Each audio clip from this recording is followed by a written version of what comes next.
वालेकुम स्टूडेंट्स, अब हम सॉल्व करेंगे एक्सरसाइज 1.2 का क्वेश्चन नंबर 1 जो कि है solve the following equations using quadratic formula. Quadratic formula use करते हुए हमने इनको सॉल्व करना है। पहला जो हमारे पास क्वेश्चन है वो है 2 - x² = 7। इसको सॉल्व करते हैं। ये क्वेश्चन है, हमने क्वाड्रेटिक फार्मूला लगाना है। तो सबसे पहले तो हम लिखेंगे कि वो इक्वेशन कौन सी हमने बनानी है, क्वाड्रेटिक इक्वेशन। ठीक है, standard form of quadratic equation.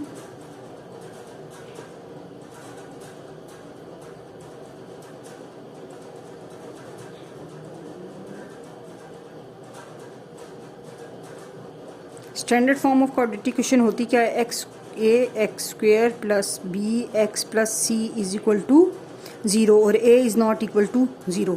तो ये वाली जो इक्वेशन है हमने इसको स्टैंडर्ड बनाना है। द गिवन इक्वेशन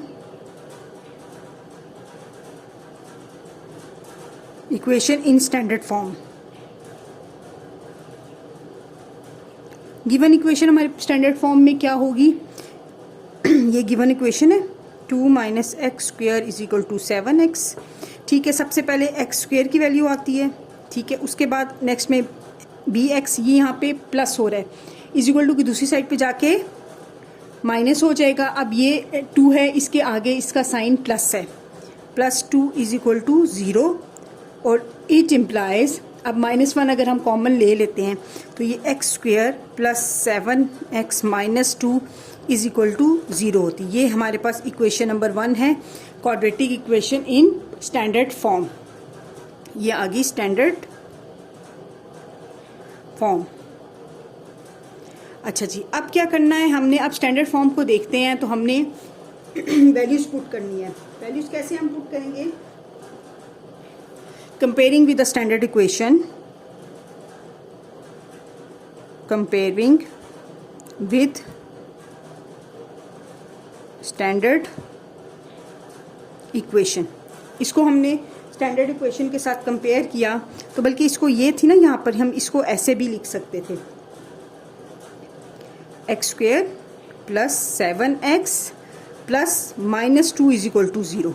क्योंकि हमारे पास जो क्वाड्रेटिक इक्वेशन है उसमें प्लस और प्लस आता है, तो हमने यहाँ पे भी इसको प्लस में कर दिया, ये -2 आ गया। अब हमने इस वाली इक्वेशन को कंपेयर किया क्वाड्रेटिक इक्वेशन के साथ, तो हमारे पास क्या आ जाता है? a की जगह पे क्या आएगी? यहाँ पे x² के साथ a था, यहाँ पे क्या है? 1 है, 1 आ गया। यहाँ पे x के साथ b है और यहाँ पे x के साथ 7 है। यहाँ पे ये c है और हमारे पास क्या है? -2 है। तो हमने जब कंपेयर किया विद द स्टैंडर्ड इक्वेशन तो हमारे पास ये वैल्यूज बन गई। ठीक है, अब हम क्या करते हैं कि हम क्वाड्रेटिक फार्मूला लिखते हैं। क्वाड्रेटिक फार्मूला हमारे पास है क्या?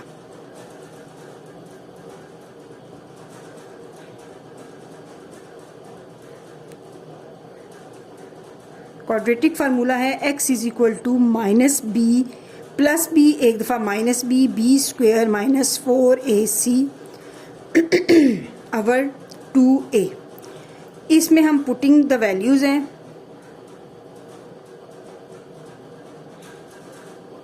a, b और c की। ठीक हो गया।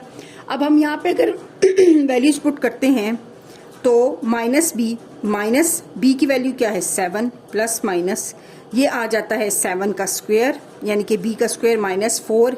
एक a है, a की वैल्यू हमारे पास 1 है, c की वैल्यू हमारे पास -2 है, और 2 × 1 -7 + ये आएगा 7 7 = 49, ये माइनस से मल्टीप्लाई होगा तो प्लस हो जाएगा, 4 2 = 8 डिवाइडेड बाय 2। यहाँ पे 49 और 8 प्लस होके बनते हैं 57, तो इसको यहीं पे लिख देते हैं, जगह ज़रा कम है। -7 ± √57 ओवर 2 हमारा ये x की वैल्यू है। और इसको अगर हमने सोल्यूशन सेट में लिखना है तो हम ये वाली स्मॉल ब्रैकेट यूज़ करेंगे। -7 + एक दफ़ा प्लस में, एक दफ़ा माइनस में, ये 2 वैल्यूज़ हैं, एक दफ़ा प्लस में आएगी और एक दफ़ा माइनस में आएगी, ओवर 2। ये हमारा सोल्यूशन सेट है। आंसर आई होप आपको ये समझ आया होगा। अगर कोई भी बात आपको समझ नहीं आती आप मुझे कमेंट्स में पूछ सकते हैं।